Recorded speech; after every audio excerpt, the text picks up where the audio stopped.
going to be looking at Cold War from 2018. It's directed by Pawel Pawlikowski, and it's the story of two lovers and their tumultuous relationship set against the backdrop of communist Poland, and it's loosely based on the relationship of his parents, as I understand it. Yeah, I didn't know that until after I'd watched it. Hopefully not. The dedication is to his parents, isn't it? Yeah. No, he said in an interview that they were fantastic as parents and musicians and people, but they just couldn't get on. They were terrible as a couple, apparently. Yeah, I think they had that sort of huge separations, and then they got back together in later life when they were both ill, and I think jumping straight to the end of the film, the sequence where they make a suicide pact, that's actually based on fact. That's Oh, really? Yeah, his parents did kill themselves Oh. together when they were both very ill later in life. That's, as I understand it. Feels a bit odd to be talking about this one. It's still pretty current, isn't it? It's current, and it's also, it must be the best known of all the films that we've talked about thus far. Yeah. But I find it surprising that it's just sort of sitting on the edge of Amazon Prime, that it isn't kind of more, I don't know, still in... I just don't hear anybody talking about it or recommending it. Lots of people have said that they want to see it, right? But not many people actually have. I had the opposite thing. I had a couple, well, not a lot of people, but, a couple of other film fans had seen it. I'm saying a lot of people. I only know like 2 or 3 other people. Yeah. The 2 people you know. Yeah, that's it. But one of those is virtual. I had a couple of people saw it way before me. I didn't get to see it in the cinema, although I do get points because I did go and see his previous film Ida in the cinema, so I feel a bit smug about that. But I missed this one, but I knew that I would like it, and bought it on Blu-ray. Oh, okay. And eventually got around to watching it. Actually, it was after you'd seen it and you'd put up your fulsome recommendation on social media. Yeah. And then I thought, I've got to do this. So I watched it, and it was fantastic. Yeah, it's really good, isn't it? Yeah. This leads me to, if we're going to sort of vaguely go through it chronologically, I'm going to start at the very beginning of the film, so I've got a question, right? Oh, yeah, okay. This is a film by a director who's already won an Oscar for Best Foreign Language Film for Ida back in 2013. Why is it so difficult for somebody to get funding for a film when you've won an Oscar? Like, if you look at the opening credits of this film, you've got 9 different logos. Yeah, that's it. And then following on, you've got another 12 production companies listed. Yeah, you'd think they'd be able to single source it, but I guess that's maybe the non-Hollywood landscape. It does just require, because I think the budget was 3 and something million euros. Yeah. And I think you just have to piece that together to get that from a single source. I just think that's pretty tough. I think people will fund stages of development. They'll fund stages of pre-production. But it seems crazy though, because some of the names involved, you've got MK2 in there, and you've got the BFI, and I know for a fact that the BFI can fund films up to £1-2 million. Yeah. It's just it feels like. It feels a bit crazy. Sometimes you look, it's like, did you have a whip round in the pub or something and everyone put a tenner in? Yeah, it's frustrating, isn't it? Because when you look at the film and the quality of the film, you'd kind of hope that, these are the films that should be balancing out the cinematic landscape.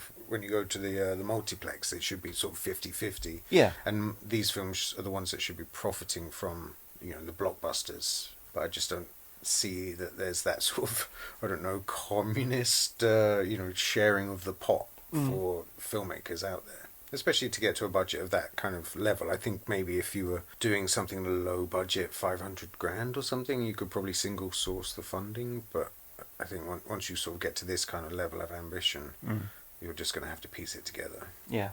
Anyway, that's my gripe out of the way. Okay. Should we start the Too film? many credits. Yeah.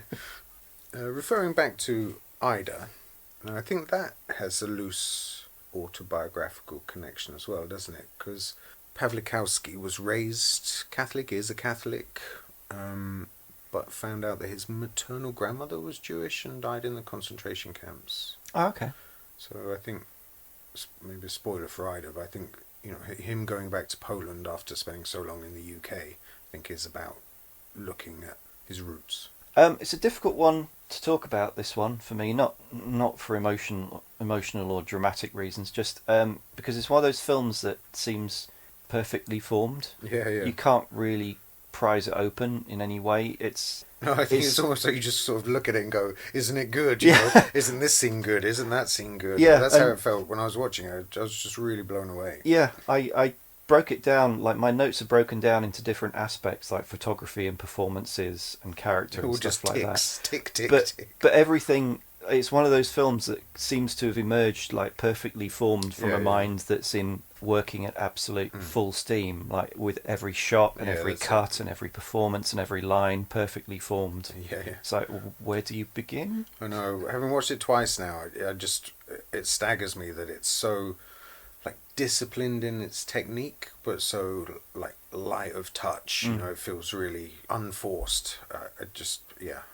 I find it's staggering. I guess if you're approaching it chronologically, the first half an hour of the film kind of jumps at well, not lightning speed, but jumps really just deftly between all these establishing scenes for the relationship. It opens up with Victor, the lead character, and is it his wife or just a I think so. Colleague, or he's sort of in an on-off relationship with. Yeah, that's it. You know, they're Polish intellectuals, so I think they probably wouldn't define it. No, I get the feeling that it's kind of like a long-term, comfortable relationship that could go any direction at any time. But they're travelling through rural Poland in the winter, recording traditional music, kind of like sound archivists, sound anthropologists. Yeah, that's it. Well, it's the communist era as well, so it's about celebrating the voice of the rural folk and the workers in the fields, and they're the backbone of the country and the economy. So we should celebrate them. You don't get that from the immediate scenes though. It feels. I mean, it's only a couple of scenes later that when Kazmierczak, the guy who's driving them around, who's kind of like the representative of the state, he kind of starts taking control of things. You only realise then that it's part of a kind of state-sponsored project. Early on, it just feels like a little kind of collegiate university type. Sure. But yeah, the opening scenes are really clipped, really concise, as is most of the film. I thought there was a nice little nod to Andrei Tarkovsky in the opening and closing scenes of the film. There's the derelict church in the middle of the in the middle of the countryside. It felt like something from Andrei Rublev. That location in the film acts as kind of like a little sort of spiritual bed at the beginning and the end. Where it brings us back to where we start. I really like that little sequence in the church where Lech has a minor disagreement with Victor and leaves and goes out and takes a pee and then has a look around the church. But it's one of those things where the technique is just so perfect, where he's looking at the kind of icon on the walls, kind of a ruined icon on the walls. The and then faded images of Christ. And you cut closer to the sort of texture of the peeling paint and then cut back to him. And then you cut back to what looks like a texture, but is actually an overhead shot of the road. And a truck comes through and that's your cut to the next scene. It's just one of those things that's like, oh, that's a lot of thought's gone into that. That's really nice. Yeah, just rolling back a little bit, I think the slight tension in the van is caused by, what did you say, Kazmierczak? That's his first name, I just call him Lech. One of the folk songs is in the Lemko language, and then they have a discussion about it not being one of ours, so, it's a more kind of provincial... But it's so deft. Ukrainian. But it's just so deft, you get his character within one line. Yeah, he's a bigot. Yeah, there's so many great concise pieces of dialogue all the way through the film that just sum up, they can sum up years of tension in the relationship. Later on, there's a scene where Zula and Victor are heading off to a Parisian party, and he asks her whether he should wear a tie or not. Yes. And she says, yeah, wear the tie, and then the next shot is him coming up with no tie. With no tie, just loads of those little observations that sum everything up. And that scene in the van where he's just saying, shame it's not one of ours. Lech is kind of he's the villain of the piece, really. He's the kind of representative of the state apparatus, and he gets another line later on where they've kind of gathered together a lot of local teenage boys and girls to be part of this I guess choir, song and dance troupe, and they're all kind of singing, and he kind of points out that one of the girls looks a little bit too dark, her hair's a bit too dark, and then when you eventually cut to the girls, she's the most Jewish looking girl in the group, and it's like, he's a bigot and he's an anti-Semite, and it's going back to that kind of thing that was in Ida about the anti-Semitism in Poland even after the war. It doesn't go away. Yeah, sure. So if we just talk for a bit about how the characters are introduced, because I guess that's what's going on early in the film. Again, it's this kind of perfect mixture of writing and casting, where you instantly get each character from the very first scene that they're in. The original trio. Yeah, I mean, Victor doesn't really have to say anything. It's just his kind of look of worldly wise, kind of seen it, done it. Yeah. He is. But also how dedicated he is to the work. You know, he's not one of these kind of cynics looking down on the peasant class. You know, from his intellectual position, he's very much interested in cataloguing and recording these folk songs and being broad in the stuff that they scoop up. So with Lex backing, Victor sets up like a theatre, song and dance troupe, I guess to represent Polish culture. They take over a stately home, don't they? It's pockmarked with bullet holes all along the outside, which is a really nice touch. And they audition local boys and girls, teenagers, to sing and dance as part of this troupe. And one of them is Zula, who we meet just prior to her audition, and in just one exchange with one of the girls there, you immediately know who she is and what her character is. That's She's right. kind of... She's sort of blagging it a little bit, isn't she? She's a city girl, and what they're really looking for is peasants from the countryside. And I think she sort of talks her way into doing a shared audition with one of the village girls, who has an old mountain song that she wants to sing for the audition. And she's come prepared with a song from a Russian film, I think. So like a film soundtrack. It's kind of like a hit of the day. And the girl that she's talking to just says, "Oh, they want it peasant style." So she sort of hijacks her performance a little bit, doesn't she? Yeah. Although we do see them performing that same song again later on, about halfway through the film. Yeah, she doesn't seem sort of malicious. She's not trying to oust anyone. She's not trying to cuckoo someone out of their audition. But she is. She's just manoeuvring herself into a better position to try and make something of it. Yeah. She catches Victor's eye in the audition. It's a really nice sequence. Again, you know, the other girl has a pure voice and I think goes through the audition quite quickly, but Victor latches onto Zula and just kind of gets her to do another couple of tunes, and you know, he's clearly besotted from the outset. And it's quite nicely underplayed how Irina sort of notices from very early on and isn't jealous or scolding or anything, just because of... She makes a note in her journal about the audition, but she's also making a mental note as well to keep an eye on those two. Yeah, that's it. There's a nice moment at the end of the audition when Irina says to Victor that Zula has a criminal record, and she's a convict who murdered her father, just to sort of add spice to the, to the introduction. Yeah. So we move quite quickly through the formation of this troupe, through the rehearsals and the preparation, and again, it's cut really nicely. It's just that every scene is the perfect length, and then when you move on. You know, it's a significant move forward in time. And eventually they're doing their first shows. Where's the first one in Warsaw? Yeah, Warsaw in 1951. There's a sequence where Victor and Zula are rehearsing. I think he's checking her range on the piano, taps a few keys, and then gets her to follow.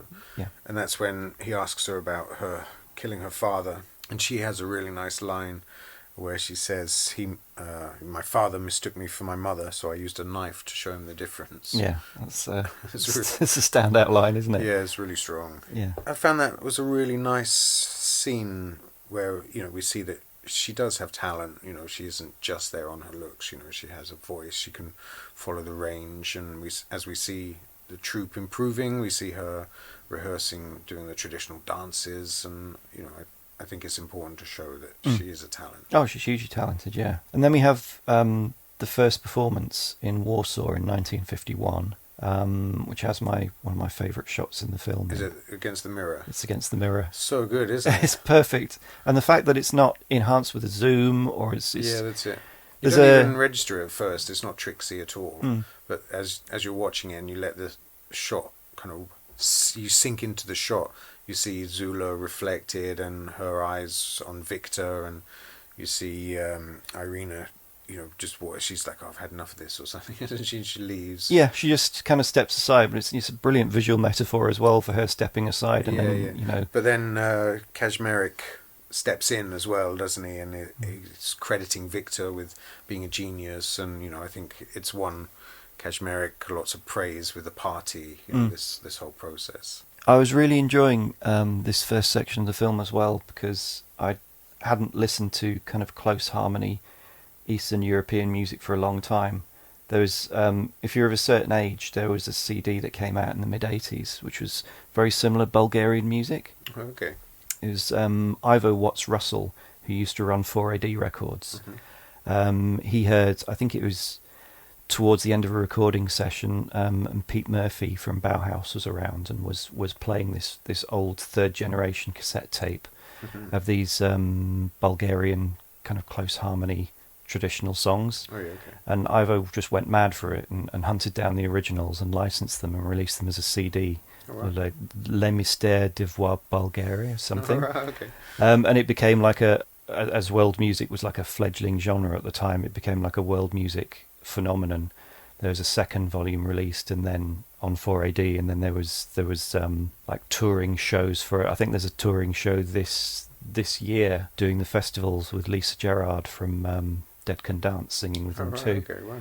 It became like quite a big thing, and I used to listen to it back then. Haven't listened to it for years. It's just lovely to hear that kind of really dense vocals again. Yeah, sure.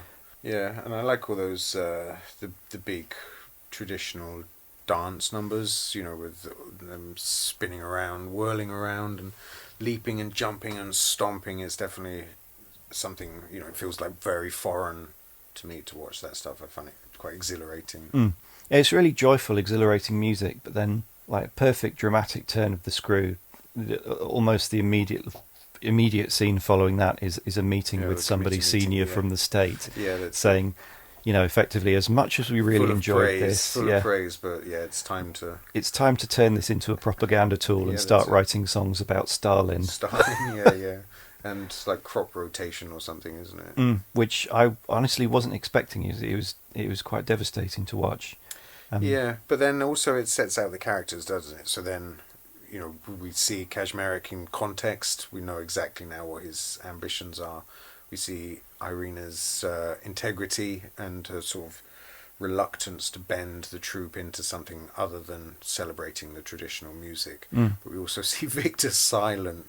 You know, he doesn't really go... Pragmatic Victor, just kind of, I'll see how this plays out. And then the next sequence is them. It's sort of like proper Rocky IV moment, isn't it? As they're performing, and then you have this huge banner of Stalin going up behind the troupe. Well, again, it's that perfect dramatic economy. You know, in a film that I can imagine, which would be another half an hour, 40 minutes longer, you'd have battles and discussions behind the scenes, and you'd have feelings expressed in exposition. But what's really going to happen is that they are going to do exactly and what the state says. So. You cut to the banner of Stalin being unfurled behind the singers as they're singing. It's absolutely, it's breathtaking. And structure. And Victor's there in his tuxedo, you know, receiving the applause, playing the part. Yeah. But you know, I think what's clever here is that it sort of belies his inner frustrations, because we know later on when he defects that he's thinking about leaving, and you know, so I think maybe he's this scene where we're like, oh, he's just sitting on the fence. Maybe he's hedging his bets because he knows the closer he is to Berlin, maybe the easier it is for him to escape. So now that the dance troupe is running for the benefit of the state, the cultural benefit of the state, and singing songs about Stalin, we get the scene where all the theatre troupe are dressed up in uniforms now. They've got uniforms. The school is more formal. It has, you know, a proper sign above it. They swear allegiance to the state. Yeah, and this is the scene where, as I mentioned before, where Lech feels emboldened enough to let slip a little anti-Semitic sentiment on the step. Yeah, I'm talking about the dark-haired girl, and maybe they should dye her hair. And then immediately following this, we get the scene of the lovers on the riverbank. Just really nice, intimate moment, isn't it? That sort of is undermined by a truth that Zula, being an ex-criminal, she's been asked by Kaczmarek to inform on Victor on a weekly basis. And she kind of confesses that, but says that, you know, she's not telling Lech anything that could damage him, but she's in that position because, as you say, she's a convict and on probation, so she has to do as she's told. There's a lovely little touch. There's quite a few of them. I noticed watching it again last night for the second time. Really nice bits of sound design, or lack of, The scene where you kind of see them in close up lying in the grass, you would expect kind of the sound of the wind and the grass and stuff like that, but it's just dialed down to silence except for their dialogue. And it's the same thing at the end as well, where they're sitting sitting on the bench. At the end of the film, everything's absolutely silent. Even though you can see the wind moving the grass in the background, it's dialed right back. It really focuses you on what you're looking at. I really like that moment where Zula confesses to ratting on Victor. There's something quite matter of fact about her delivery. You know, she doesn't have any choice, but she wanted him to know. I don't think she thinks it's that big a thing. Yeah, that's it. It's just part of... It's just because she's quite pragmatic and matter of fact, and it's the mechanism of the culture at the time. I think, which is so she doesn't have her head in her hands. There's no despair or betrayal. It's like this is what we have to do. And Victor kind of flounces off a little. He huffs off, doesn't he? He walks off in silence. And Zula, she says something, I don't know what you're making such a fuss about. I could fuck you up big time if I wanted to. Oh, yeah. And then jumps in the river. And again, that jumping in the river, you would expect, the hero to come and rescue her. And then when they cut to the shot of her just floating down the river singing. Yeah, it's really nice, really. And then a lovely kind of cut just to them sitting by a fire that he's made to dry her off in silence. Just, there's just that moment of forgiveness is all you need to see. It's understanding. Yeah, it's really nice. And then we cut to the trip to Berlin, which is quite a big deal. They've done well enough as kind of a cultural troupe to be toured around to other countries as representatives of Poland and Polish culture. That's right. And isn't Berlin the sort of the place where all of the communist countries meet and show off all of their different cultural heritages, and there's an overlap and a sort of pride in the communist. Is it kind of showing off to the west as well? Is it because it's on the border? Well, it's so close, isn't it? Yeah. And I think Berlin at the time, lots of kind of people could cross the borders fairly quite easily, freely. Yeah. It was only really the actual people, not the the elite that were restricted. So on a train to Berlin, you get the first inkling of Victor's intent to defect. And Zula agrees to come with him. She's quite insecure about it, though, right? She's not sure who she would be. Well, I think in the West. Well, exactly, and I think she's just beginning to enjoy some status as a singer with what she's doing. I think when it comes to the crunch a little bit later on, when they're waiting to meet, I do think she's weighing up the fact that she's getting all this attention as a singer. Traveling. It's more than she's used to in her life. So. Does she necessarily want to give this up for an unknown future in a completely foreign country? Yeah, that's a good point.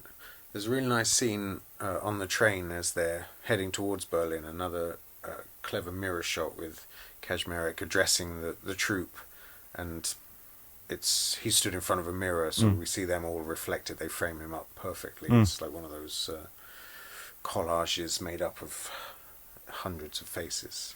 It was around the point in Berlin that I started noticing a lot of the framings that I really liked, because the whole film's shot in kind of 1:3:7:1 or 4:3. But within that, a lot of films that you see in Academy ratio go for extreme symmetry, whereas this one has a lot of kind of like diagonal compositions, things set at like 40-45 degrees. Yeah. So there's, for example, the shot that kind of stuck out to me was when Victor's leaving his hotel room. Yeah, that's really nice. He's walking along the balcony, and you can see the people in the distance and all those.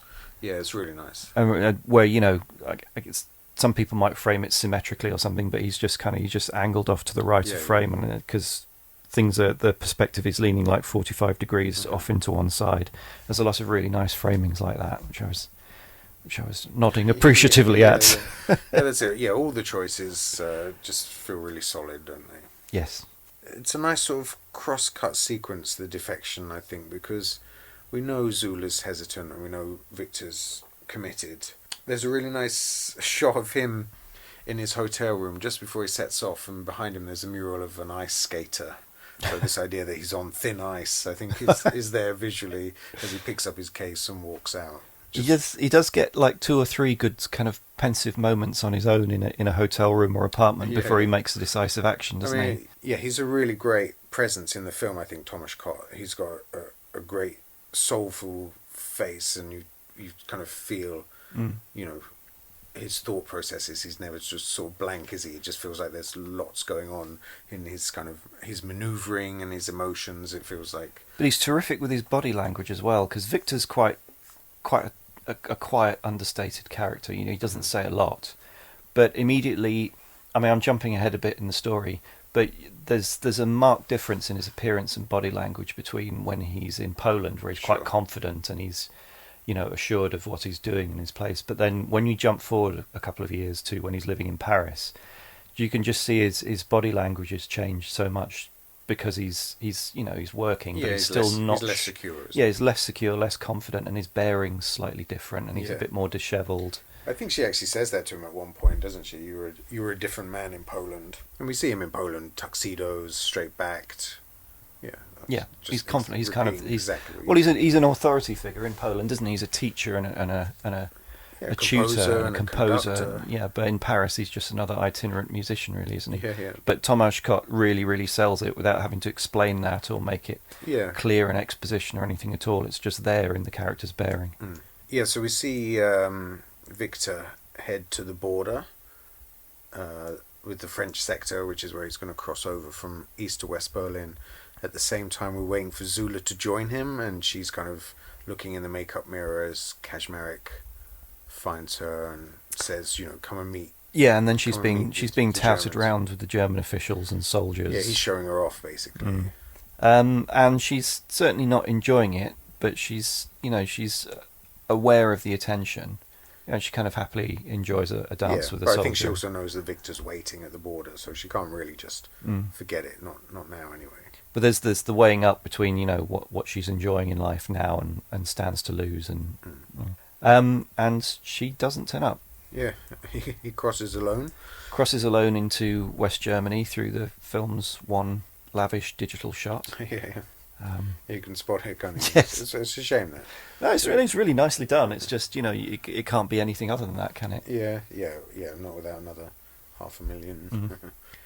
What surprises me on second viewing was how fast we get from him crossing the border alone, a really quick jazz number, him sitting in a cafe in Paris, and Zula turning up. It's only a couple of minutes, but represents a few years. Well, that's it. That's the economy of the film as well. And there's you're never wrong-footed by it either. It's just like, he's in Paris. This is sometime later. He hasn't seen her for a while, and she turns up. And I think because we had that cross-cutting sequence with them separated, the border crossing, musical number, and then straight back into a reunion. So in this love fest of a podcast, I have to say, in retrospect, after I'd first watched the film, I was a bit disappointed that the pace slowed down from this point on. And looking at it a second time last night, it's like the first half hour is just so perfect in the way it leaps forward. Yeah, you mentioned all the stuff that you're being asked to understand, and all the characters and the relationships and the dynamics, to get all of that with such economy is breathtaking. I do find the next half hour of the film, which is all kind of a little bit more sedately paced, it's their relationship in Paris. Yeah. I don't know if it's just because it's a downer overall, you know, watching their relationship disintegrate. Yes, we have this brief reunion in Paris, which I think is just because the troop are passing through. And there's a kiss in the street, and then they're separated again. And a year later, Victor has followed the troop to Yugoslavia. We see him get off the train. I think he was invited by Lech. Oh, I see. Yeah, maybe that's right. It's left unclear as to whether Victor's gone there to see Zula, or if he's... I get the impression he was invited by Lech, so Lech could brag about the progress they're making. That's it, yeah, and Lech takes credit for the troop's success, and how they've refined the act to make it more popular, and how huge it is now. And they're playing numbers in the native language to appeal to audiences. That's right, yeah. They've incorporated a Slavic tune into the repertoire, haven't they? And this is when Zula spots Victor in the audience. Yes. And it throws the performance a little bit. And then during the intermission, he's hoisted out by the Yugoslav Special Police Directorate or whatever. Yeah. Chucked on a train and sent back to Paris, isn't he? Tomasz Kot has got, again, I'm just, playing the same furrow, but there's the scene where he is talking to Lech outside the theatre where they're due to play in Yugoslavia, And again, his body language there and his characterization is spot on. It's not what you'd expect. I can imagine kind of a lesser writer or actor kind of giving Victor, kind of a false sense of pride. Yeah, a moment, or allowing him. But he's kind of belittled a bit, isn't he? He's does feel small because something's. Yeah, and he's not part of the great state machinery. Even if you don't fully buy into it, I think that there's something proud about representing Poland and Poland's great history, on the international stage. And he's just out of that now. It's one of his creations, and he's just pushed to the edge. After Victor's forcibly removed by the special police directorate from Yugoslavia, chucked on a train and sent packing, and he's pleading with the policeman, he's saying, please, she's the love of my life, the woman of my life, or something, and they're like, yeah, sure, and off he goes. Then we cut back to Paris again, where Victor's recording film music, and Zula turns up at one of the recording sessions. Yeah, that's right. It just comes through the door, silhouetted, backlit. It's a really nice sort of cinematic moment, isn't it? Yeah, and then begins their relationship together in freedom in Paris. Yeah, she's married an Italian, which has given her leave from Poland, and I think this is what happened to Pawlikowski's parents' mother. I think she married an Englishman, which is how he ended up leaving Poland and being raised partly in London. Oxford, actually, I think. And now they've been reunited in Paris. You get a montage of a very brief montage, I must say, of good times. You get kind of a quiet walk through the city, and a nighttime trip on a riverboat, and a drunken dance, and then some sex in his apartment. But then almost immediately we're on to kind of like the downward spiral of the relationship. Things start slipping from that point onwards. Well, they sort of get back into their old roles, him as the arranger and composer and musician, and her as the singer, and he's trying to guide her new career as a Parisian jazz club singer. What do you think is at the heart of her dissatisfaction? Do you think she misses Poland, or is she generally unhappy? Or I couldn't quite get a handle on it. Yeah, I guess. I mean, there's something about, after being under state control for so long, to have the freedom, if you don't know what to do with it. I think that can make you feel quite insecure, I suppose. Without any direction or structure or. No, I know what you mean. The structure of life, everything being rigid and controlled. Well, it was ordered, and yeah, I don't know. I think maybe when she gets there, Victor is the person that she remembers, but his position has changed in the world. So, he's gone from being somebody important and powerful to just another busker in Paris. But as you say, she kind of she doesn't like necessarily being told what to do. I mean, there's that initial disagreement between them about the translation of one of the songs she's singing. Yeah, that's it. And Victor just kind of politely rebuffs any of her suggestions. Yeah. It's like their common ground has become their battleground, hasn't it? But she doesn't. It's not that she wants to be controlled or dominated. She just kind of seems dissatisfied one way or the other. I mean, part of it maybe is that she was a star to some extent in Poland, and then she's nothing in Paris, and she has to start again. Start all over, yeah. But he's kind of all over her career as well, isn't he? And controlling. I wouldn't say he's like obsessively controlling her, but his influence is over every aspect. Yeah, absolutely. I mean, out of necessity, he's the person who's kind of giving her career in Paris. But she does kind of wrangle. There's that horrible exchange when she's recording. Oh yeah. And it's one of those. He tells her to believe in herself. Yeah, he says, "Oh, we've only got 40 minutes. Don't blow it." And she says, "Oh, I'll yes, all right. I'll give you what you want." It's you're never going to come back from that kind of situation. Well, also he says to her, "Just believe in yourself," and she says, "I do. It's you I don't believe in." And you see him crushed in the booth. Do you have to say I didn't enjoy this section? I mean, it could be purely because I like the characters and I don't enjoy seeing relationships fall apart. Yeah, definitely. But it did feel odd that the pace had relaxed suddenly for half an hour. Mm. I did really, really like, and I could happily have watched the entire film if it was jumping around as quickly and as lithely as it has been for the first half an hour. Sure.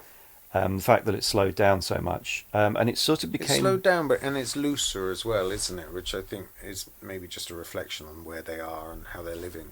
And it's partly to do with my expectation as well, because one of the reasons I was slightly reluctant to watch it is because I'm not a huge fan of black and white stroke Paris stroke jazz stroke Sure. things, especially contemporary recreations of it.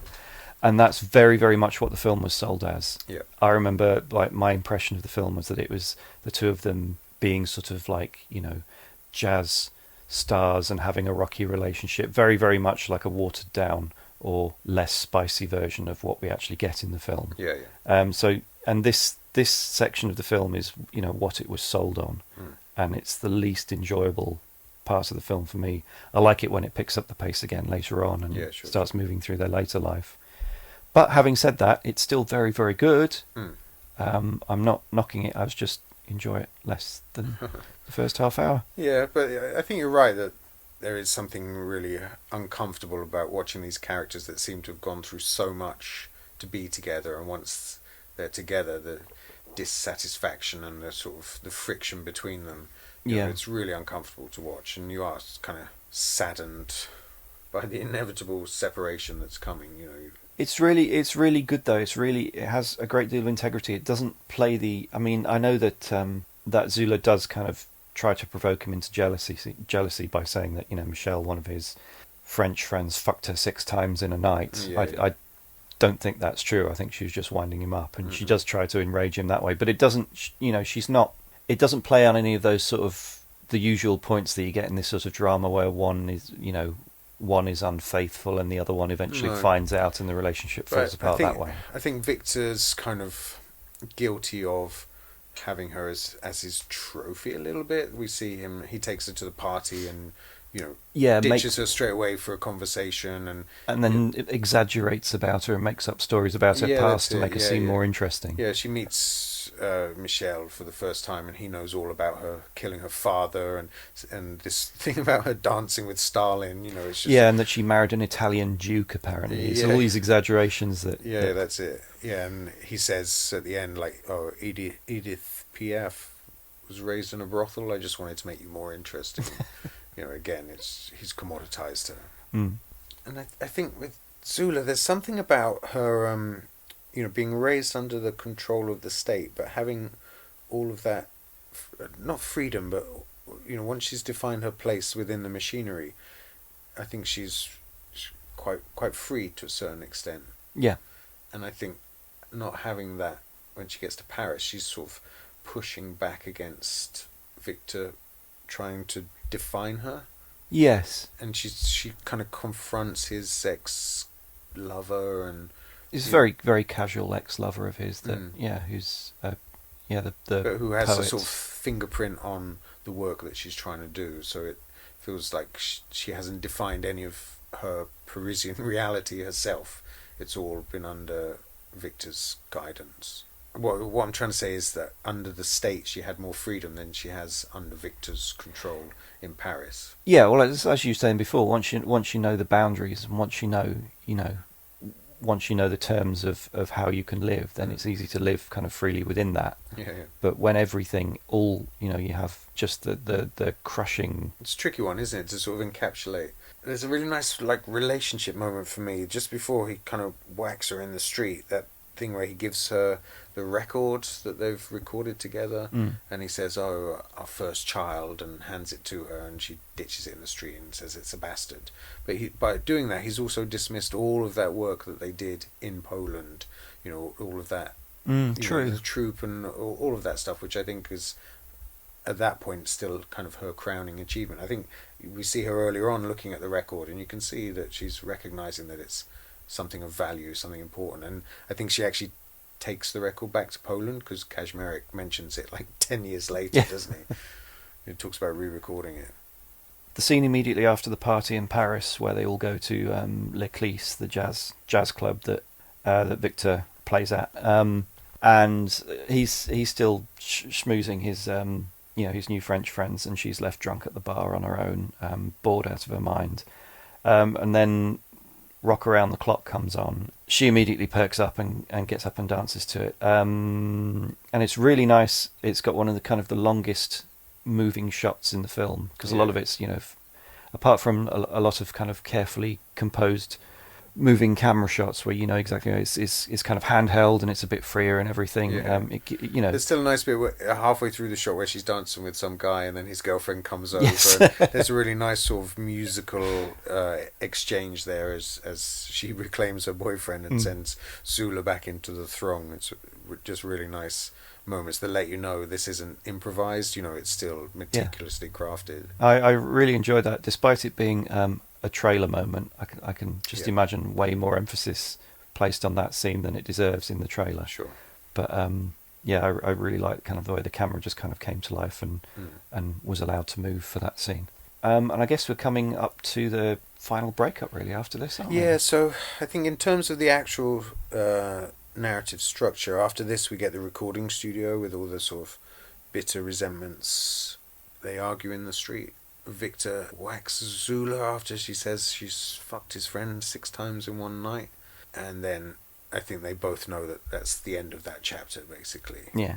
And I mean, she's gone then, right? We don't see her again until we don't see her again. The next Poland. we just cut to Victor waiting outside Michelle's apartment to go and what he thinks is confront them, but then when he goes in, bursts in. She's already gone. Michelle says, she's already gone. She's gone back to Poland. And then I think the scene immediately after this is him. He's grieving, obviously, so he's playing at a jazz club and he just hijacks the performance. Do you remember that? And he's just smashing away on the keys, and the rest of the band are just looking at him like, "What are you doing?" Yeah, the saxophonist got an amazing what are you doing? Pissed off look. Yeah, really embarrassed for him.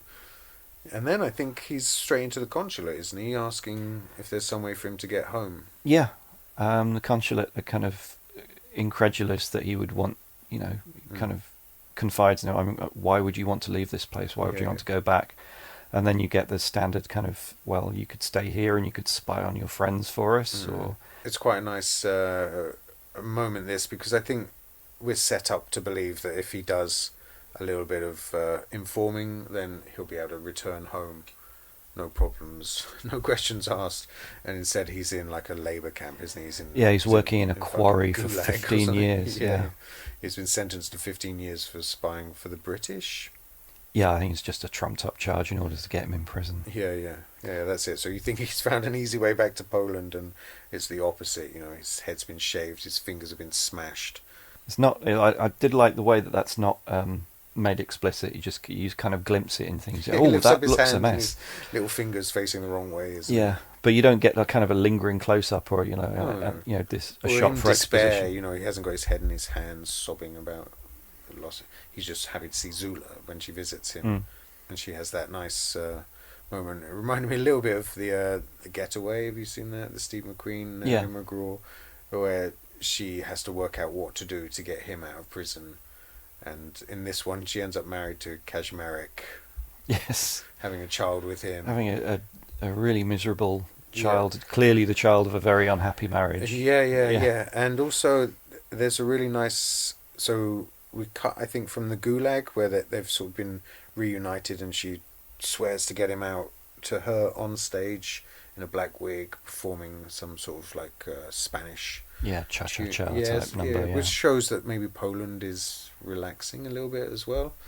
And she looks really happy on stage and is doing the sort of finger pointing, 1, 2, 3, 4, and then she gets off stage, she's staggering, she's so drunk, crashes into a table, just throws herself around Victor when he turns up at the concert, and just ignores her child and ignores her husband Kaczmarek at this point. And you get it's not made clear, because a lot of times when you cut forward in time, you sometimes get an intertitle telling you the year. Yeah.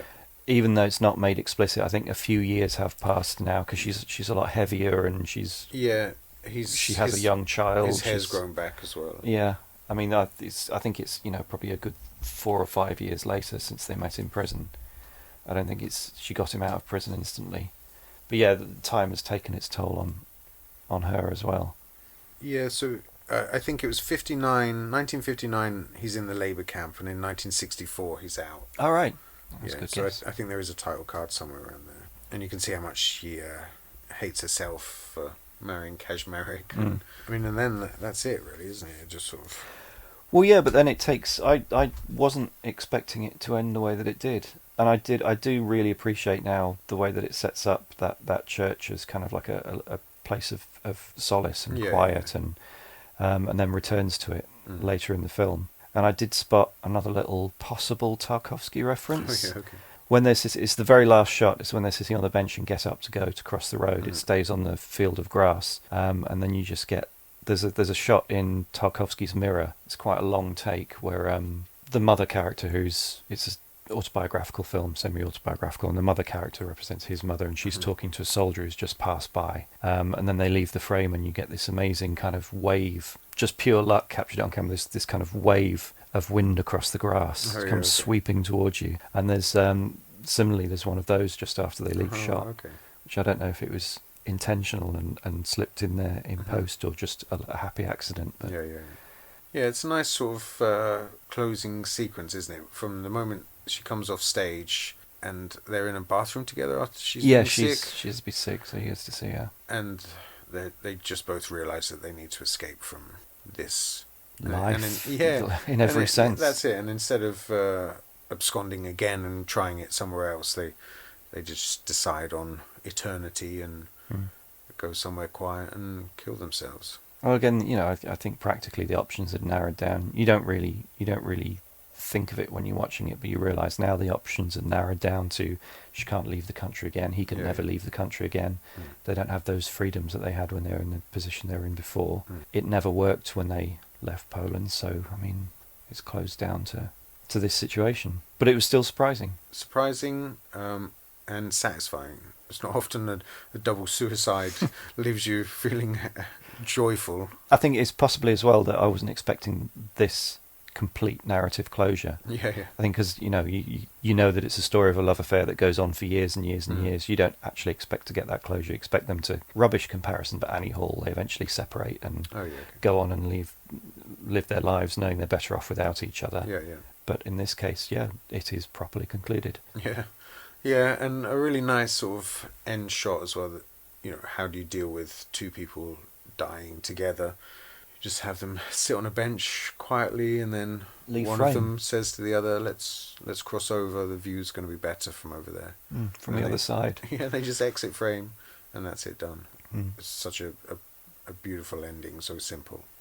I don't know. I tried to introduce some dissent into this podcast by flagging up how I slightly less enjoyed the middle half hour than the rest of it, but I think it's been pretty much it's a love fest. It's a love fest. The film's got plenty of awards for its cinematography, especially, which I think deserved. It's been nominated in director and best film and foreign film categories, and BAFTAs, Oscars, Critics' Choice. I sincerely hope the director of photography of this gets a big, broad career out of this. It's crazy. His next film is a Charlie Kaufman film. Oh, that's good. A good kind of Western breakthrough movie. It's crazy because he got nominated. He was one of the 2 DOPs on Ida. He got nominated for an Oscar for that. That was his first full feature. Oh, wow. And then nominated for this one as well. Yeah, this was so beautifully crafted visually. It just every picture is a delight. It's one of those cliches where you could just pause it and enjoy every frame. In fact, when I watched it the first time, it did feel in a very, very good way, like, because each scene is so short and precise, it did feel like carefully flicking through a beautiful book of prints. Yeah, right. It was really, really nicely put together. Yeah. So next time we choose a film to watch, we must have something to argue about. Maybe we should just choose a film we despise. Yeah, for me this was a really nice kind of discovery, flicking through Amazon Prime and just looking for something that I'd heard of but hadn't seen, and it has such a beautiful poster image, the black and white. I watched it and was really, really surprised and moved, and I just hope more people discover it that way. I hope that it continues to find an audience, not just that sort of core festival audience, and I think it's done like 20 million in the box office, so that's pretty healthy. But I hope that that's not the end of its discovery. I hope like it continues to reach an audience. Well, I think it's because Artificial Eye distribute it in the UK, and they Curse and Artificial Eye, and everything they do ends up on Netflix in pretty short order. Oh yeah, okay. So it'll be on Netflix. I do find it's interesting because this and Roma Oh yeah. were sort of in competition. Yeah. There was a lot of discussion, because they both have beautiful black and white cinematography. Yeah. And they're both autobiographical, and they were just both kind of being talked about at the same time Sure. and compared. And it's interesting that they both ended up sort of in the same position. I mean, Roma got a mild theatrical release. I got to see it in the cinema, and then ended up on demand on Netflix. Yeah.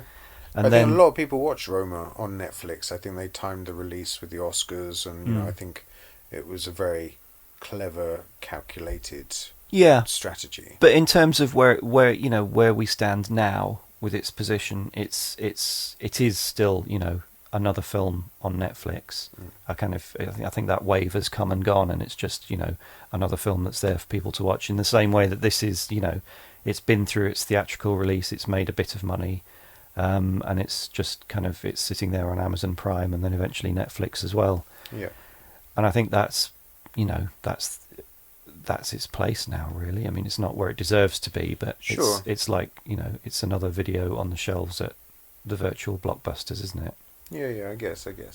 Right, I mean, it doesn't have maybe it sounds terrible, but like the brand awareness of Roma, which I think was well marketed, and deservedly so. I really enjoyed Roma. But I feel like this is a bit like the Thin Red Line going up against Saving Private Ryan, isn't it?